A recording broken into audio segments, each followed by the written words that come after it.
Bonjour, vous êtes avec Jonathan David, je suis consultant chez Demand Driven Technologies, le bureau Europe basé à Bordeaux-Mérignac. Pour cette session, nous allons parler de la prévision et du DDMRP comme le duo gagnant. Je vais vous présenter la solution Colibri de notre partenaire. Donc quelques mots tout d'abord sur notre partenaire. Donc le Colibri appartient au groupe Viséo, qui est un groupe intégrateur de RP, voilà, comme vous voyez à l'écran, qui est une solution SaaS qui existe depuis 2014. Donc si on reprend en fait, la solution Colibri, elle, va intervenir sur le périmètre demand planning, c'est-à-dire le périmètre de prévision. Donc, si on reprend en fait la boucle et le cycle de prévision des logiciels de demand planning, s'appuie sur 3 ans d'historique de données pour être efficace en termes d'application des modèles statistiques. Mais ensuite, il s'agit d'une boucle mensuelle. Donc, tous les mois, on va importer des données. Ça veut dire qu'on va importer les ventes du mois précédent. Ensuite, on va revoir les historiques, on va les nettoyer, étant donné que les modèles statistiques, eux, s'appliquent sur la base des historiques de vente. Il faut pour ça aller éliminer les événements qui seraient pas des événements récurrents, qui feraient pas partie du fond de rayon, comme des promotions ponctuelles ou des ventes inhabituelles, qui ne seraient pas amenés à se répéter. Ensuite, on applique les modèles statistiques. Donc, on va voir ça aussi dans l'outil. Puis ensuite, il y a une partie collaborative dans le cadre de mon processus SNOP, au travers duquel je peux interagir entre les différents contributeurs de mon processus. Puis en fait, je vais valider un ou plusieurs jeux de données. Et donc, c'est ces jeux de données-là que je vais exporter, et notamment dans le module APM de R+, dans lequel j'ai la possibilité d'intégrer de la prévision de vente. Alors, sans plus attendre, je vais vous montrer la solution Colibri. Donc là, on est sur la page d'accueil de la solution Colibri. Il y a 3 étapes principales. Une première étape qui est la validation de mes historiques. Une deuxième étape qui va être la validation et l'application de mes modèles statistiques. Enfin, une troisième étape qui va être le niveau de contribution que j'aurai apporté sur mon périmètre. Donc si je vais dans un premier temps sur mes historiques, donc là j'ai mon historique au niveau agrégé que je peux regarder, que ce soit si je le regarde au niveau agrégé, ça a plus de sens de le regarder en valeur. Je peux changer mon unité à souhait. J'ai sur la partie en haut à gauche de mon écran les axes qui sont la structure de ma base. Je peux avoir jusqu'à 4 axes. Là, en l'occurrence, sur ma base de test, j'ai 2 axes. Un axe produit sur lequel au plus bas, je vais être au niveau article. Ensuite, j'ai les familles. Et puis ensuite, j'ai tout article. Et puis, j'ai un deuxième axe qui va être un axe client sur lequel j'aurai mon client au niveau le plus bas, puis j'aurai le niveau emplacement, site, et puis j'aurai tous les clients. Chose qui est intéressante, c'est que je peux me positionner à n'importe quel croisement de mes axes. Donc là, par exemple, au niveau article, tout client, j'aurai 55 combinaisons. Je peux aller regarder chacune de ces combinaisons et revoir leur historique. Je pourrais très bien me situer à un niveau inférieur, article, site, par exemple, sur lequel j'aurai 80 combinaisons, ou me situer au niveau article client. Donc si je reviens au niveau agrégé, donc c'est-à-dire tout article pour tous les sites, pour tous les clients, j'ai également une petite fonctionnalité ici qui va reprendre la logique de mes axes pour pouvoir donc du coup je vais avoir un Pareto en termes de représentativité.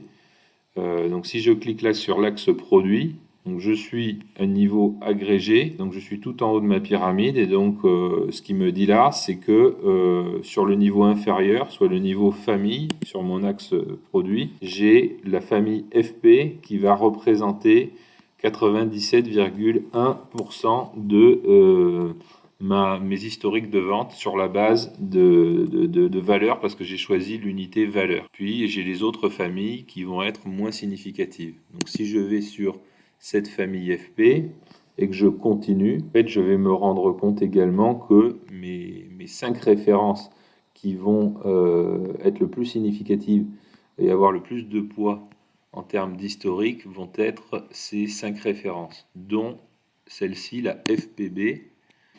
Et donc je vois, voilà, la référence qui a le plus de poids. Donc je peux passer pour cette référence, potentiellement je pourrais passer en quantité. Et là je regarde si j'ai des événements inhabituels qui ont pu se produire. Donc si j'ai de la reprise d'historique, je peux le faire soit directement sur la courbe, parce que j'ai des événements qui ne sont pas significatifs, à ne pas prendre en compte, soit je peux le faire directement dans le petit tableau qui est en dessous. Donc là, par exemple, hop. Donc une fois fait ma modification sur la courbe ou dans le tableau, je les enregistre. Voilà, ma courbe devient bleue. Et donc soit je fais en général ce travail-là à niveau article, donc article client ou article tout client. Il faut ensuite que donc je valide l'intégralité de mon périmètre, modifié ou non, pour pouvoir procéder à l'étape suivante qui serait l'application des modèles statistiques. Car en fait, si vous vous souvenez, ici, sur la première étape, donc là j'ai un cercle qui signifie que je n'ai pas encore validé cette étape. Donc si je retourne dans mon étape d'historique, je reviens au niveau agrégé, je vais valider, donc imaginons que j'ai fait un certain nombre de modifications, je vais valider en masse ces modifications faites sur mon historique. Donc là, ça y est, mon historique est verrouillé. Je rafraîchis mon écran d'accueil et je vois que j'ai une coche sur la première étape de mon processus. Donc je peux donc passer à l'application des modèles statistiques, qui est l'onglet Forecast ici. Donc pour l'application des modèles statistiques, la façon dont ça fonctionne, c'est toujours de la même façon. Sur tous mes écrans, je vais reprendre en fait mes deux axes qui sont la structure de ma base. Donc là, il y a un atelier de conception au départ du projet pour aller définir le nombre d'axes et les différents niveaux hiérarchiques. Et donc ces axes sont repris sur tous les onglets et je peux donc visualiser mes données à n'importe quel croisement d'axes dans l'unité de mesure qui m'intéresse. Donc là, si on regarde, si je veux regarder en fait l'application de mon modèle statistique, cet article-là, je vais lancer ici mon moteur et donc ici en fait cet outil sert à il va aller sélectionner le modèle statistique qui est le plus adéquat pour le périmètre que j'ai sélectionné. Donc là, il me dit, compte tenu des historiques, il a choisi le Winter Additive avec le paramétrage qui est inscrit là. J'ai cependant toute une liste de modèles statistiques que je pourrais tester si cela me plaît, mais de façon intuitive, l'outil, lui, va aller sélectionner le modèle le plus adéquat.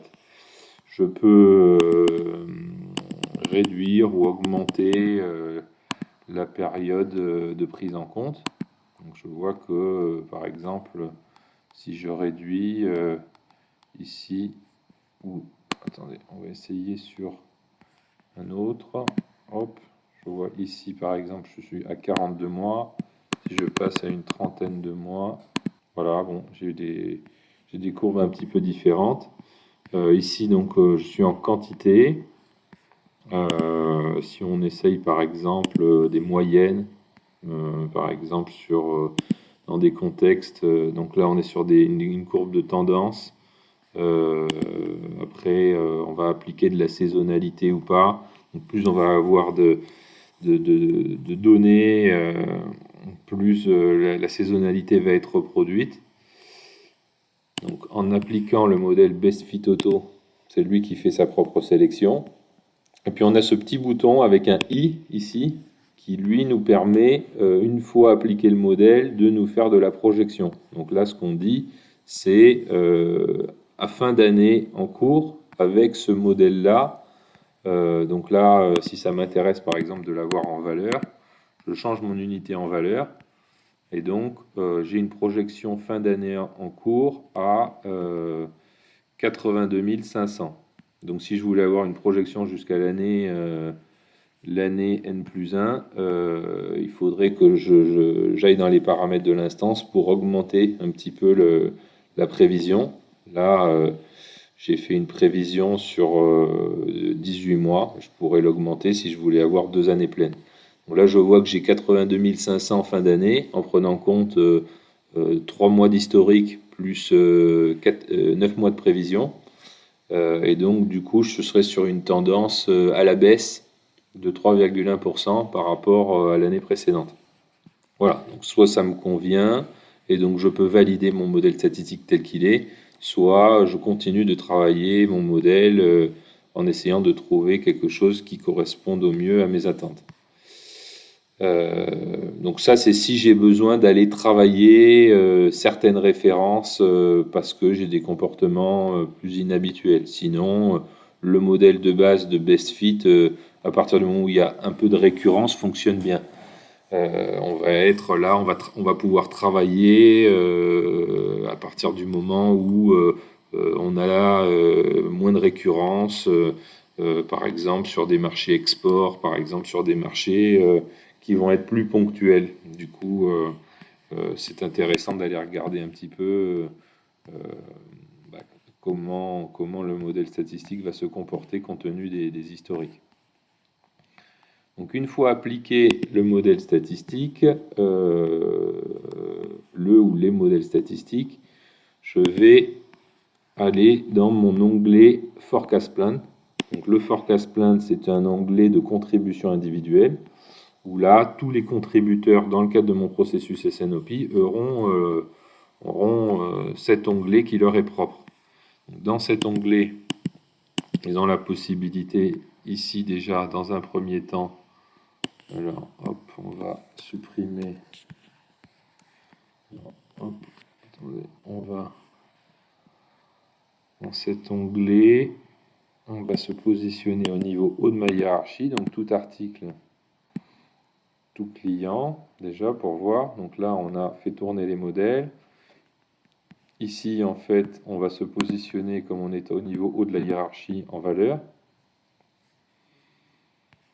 On peut réduire un petit peu l'horizon pour regarder ce qui nous importe.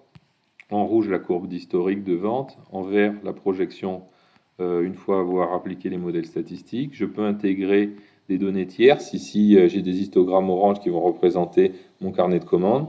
Je pourrais de la même façon charger des données budget, par exemple, ou ce que je souhaite à partir du moment où je les ai chargées au niveau le plus fin, c'est-à-dire ici le niveau article client.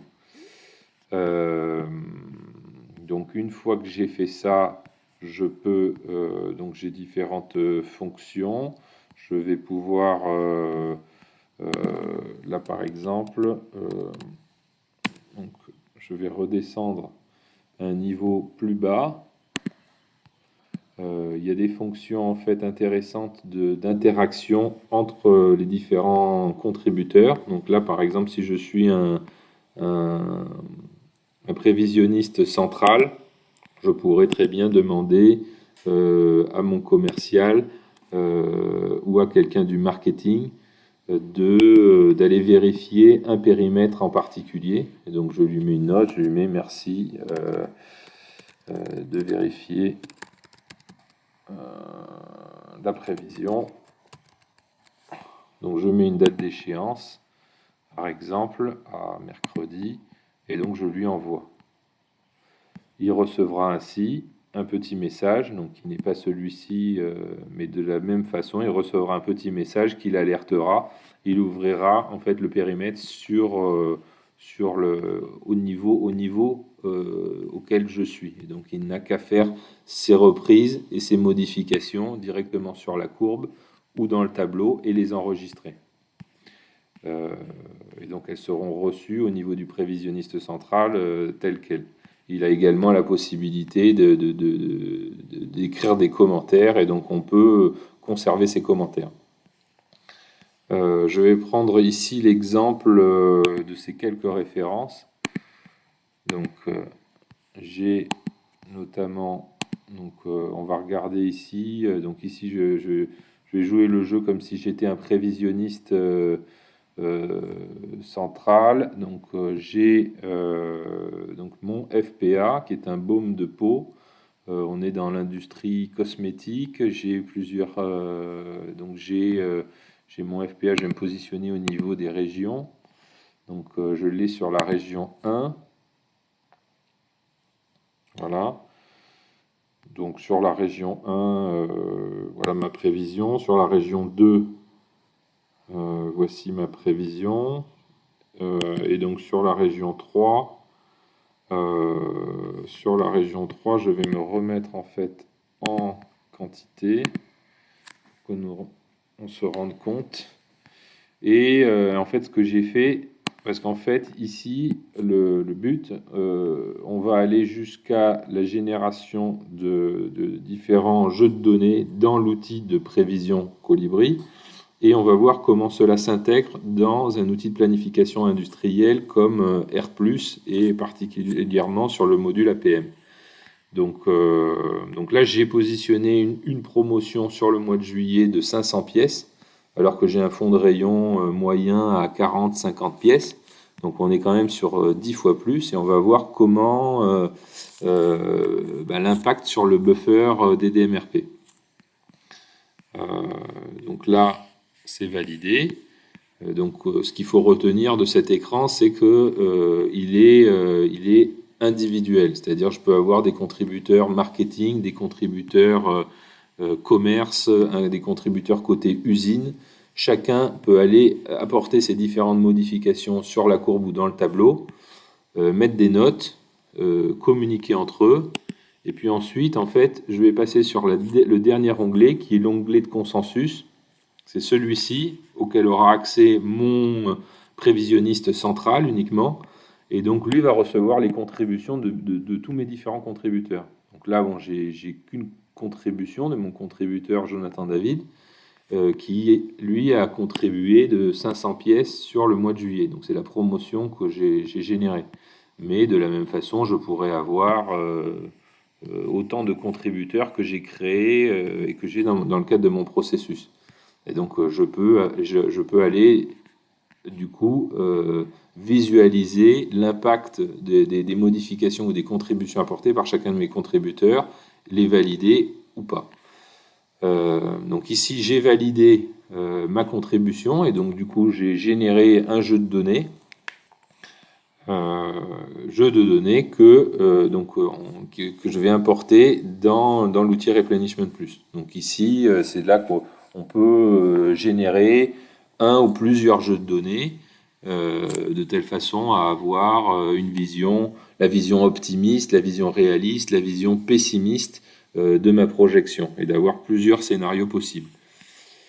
On a ensuite on a construit une connexion directe entre la solution Colibri et ce module Vision plus particulièrement et la solution R+. Donc on va passer en fait dans le cadre. Donc là on a validé les modifications qui ont été faites dans l'outil Colibri et on passe. Donc vous voyez, on est sur la même veine, la même ADN entre les deux solutions. Là on est passé sur l'écran d'accueil de R+. On est sur des solutions cloud, sur des solutions très intuitives, faciles d'utilisation, faciles d'accès. Donc l'écran R+, pour ceux qui ne le connaissent pas, on a deux parties. La partie de gauche qui vont être les priorités de planification, qui elles vont correspondre au positionnement de mon équation de flux disponible dans mon buffer. Donc en fonction de où se situe cette équation de flux disponible, l'outil va faire des propositions d'ordre d'approvisionnement ou d'ordre de fabrication de telle façon à aller réapprovisionner jusqu'au top de ma zone verte. Donc ici, mon approvisionneur ou mon planeur vont devoir lancer des ordres de fabrication ou d'approvisionnement sur toutes les briques en rouge et en jaune. À partir du moment où ici on est dans le vert, c'est qu'il n'y a rien à faire, et si on est dans le bleu, c'est que on aura potentiellement des ordres à décaler ou voire à annuler. Ensuite, la partie de droite sont des alertes d'exécution qui, elles, vont correspondre à des alertes par rapport à mon niveau de stock actuel versus la demande client que je peux avoir. Donc différents types d'alertes. Mais bon, il y aura des ateliers spécifiques pour rentrer dans plus de détails. Là, en fait, donc là, on est vraiment sur les principes même de la méthodologie des DMRP. Donc, comment gérer et piloter au quotidien mes ordres de fabrication, mon approvisionnement, de telle sorte à assurer la continuité de mon flux, éviter la rupture. On a un module complémentaire qui s'appelle l'APM, le module de planification avancée. Donc c'est le point d'entrée en fait des prévisions au niveau produit fini. Donc dans un outil de demand planning comme Colibri, on gère de la prévision au niveau produit fini. Dans un outil de planification industrielle comme Replenishment Plus, on va avoir la nomenclature complète. Donc ici on intègre en fait les prévisions qu'on a faites au niveau haut, donc notamment mes FPA sur les régions 1, 2, 3, qui vont se désagréger du coup au niveau bas. Donc j'ai mon FPA région 2 par exemple qui se désagrège au niveau de l'usine. Donc j'ai bien une prévision qui va descendre au niveau de l'usine et puis ensuite sur tous les niveaux inférieurs de ma nomenclature. J'ai ensuite donc j'ai des petits pictogrammes tricolores qui vont symboliser le positionnement de mes buffers dans ma nomenclature. Je vais regarder en fait la projection de mon stock et l'impact dans son buffer. Donc là, je suis notamment par exemple sur mon FPA en région 2, sur lequel je vois que j'ai en noir ma courbe de stock qui évolue. En violet, j'ai ma courbe d'équation de flux disponible qui, elle, évolue entre le top de ma zone verte et le top de ma zone jaune. Donc, dès que je rentre dans ma zone jaune, j'ai une proposition qui est faite par l'outil de telle sorte à lancer un ordre de fabrication ou lancer un ordre d'approvisionnement. Et donc du coup, si je suis cette recommandation, je dois générer un ordre avec un petit décalage dans le temps qui correspond à mon délai découplé. Donc là, je vois notamment que sur la partie, mon FPA région 2, j'ai un comportement normal, sinon que j'ai quand même quelques zones qui rentrent un peu dans la zone rouge de mon buffer, donc à risque, donc à faire attention. Qu'en est-il de mon FPA région 3 ? Celui sur lequel nous avions positionné un buffer, une promotion sur le mois de juillet. Donc là, en fait, ce que j'ai fait, c'est que, alors, un petit rappel de méthodologie, au niveau du calcul de dimensionnement de buffer, une des variables de calcul est la CMJ ou la PMJ. Donc soit on a la possibilité de prendre en compte la consommation moyenne journalière sur la base des historiques de vente, soit on va calculer les différentes zones et le dimensionnement de buffer sur la base des prévisions moyennes journalières, la PMJ, soit sur un mix des deux. Pour que le buffer joue son rôle d'amortisseur, ce que j'ai fait ici, dans le cadre de ma promotion où j'avais créé une promotion de 500 pièces sur le mois de juillet, je suis passé à 100% en propriété ici sur un buffer basé sur la prévision et pas sur la consommation. Donc on voit que c'est assez efficace parce que dès début mai, le buffer, donc le dimensionnement des zones augmente de telle sorte à anticiper ce besoin qui était sur le mois de juillet. Cependant, je vois que entre le 5 juillet et le 20 juillet, j'ai une rupture prévisionnelle. Donc ici, dans ce type d'outil, nous avons notamment des ajustements de zone, des facteurs d'ajustement. Et donc du coup, là, j'ai créé un facteur d'ajustement que j'ai appelé test 1 sur ma région 3. Du 1er juillet au 31 juillet, j'applique plus 5 jours sur ma zone jaune. C'est-à-dire que je vais augmenter artificiellement ma zone jaune de 5 jours. Donc nous allons ensemble associer en fait ce facteur d'ajustement à ce facteur d'ajustement de zone à mon article.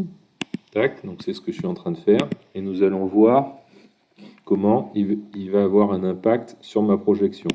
Donc là, l'APM tourne à nouveau. Nous allons visualiser le résultat. Donc si je reviens sur mon FPA région 3, je vois que désormais c'est bon. C'est-à-dire qu'en fait, le facteur d'ajustement que j'ai appliqué me permet de ne plus avoir de rupture. Voilà, donc ça c'est un des facteurs que l'on peut utiliser, un des leviers qu'on a. Voilà, donc l'intérêt de ce module, c'est la projection de stock, l'impact sur le buffer, s'assurer que ça passe. On a après ce levier de pouvoir, en termes de dimensionnement, pouvoir basculer, si j'ai certains événements, sur la prévision moyenne journalière à 100% ou en mix par rapport à un fonctionnement plus traditionnel des buffers DDMRP qui serait basé à 100% sur la consommation moyenne journalière. Et puis, je terminerai avec ma fonctionnalité de RCCP, qui est en fait ma vérification des charges. Où là, en fait, on a non seulement en fait, on va descendre au niveau bas de la nomenclature, mais on a la notion de de gamme, de temps gamme et de poste de charge atelier. Et donc, du coup, on va pouvoir aller regarder notre saturation par poste de charge. Donc là, je vois notamment sur ce poste-là, c'est le poste qui va correspondre à ma promotion, sur lequel je vois que j'ai une surcharge importante à la mi-mai, de par le fait d'avoir augmenté le dimensionnement de mes zones. Donc il va falloir que je vois que là je sature, donc il va falloir que je répartisse la charge, notamment avant, pour faire en sorte que ça passe. Voilà, j'espère que ça aura été clair pour vous. N'hésitez pas, je suis à votre disposition pour toutes les questions que vous pouvez avoir. Merci.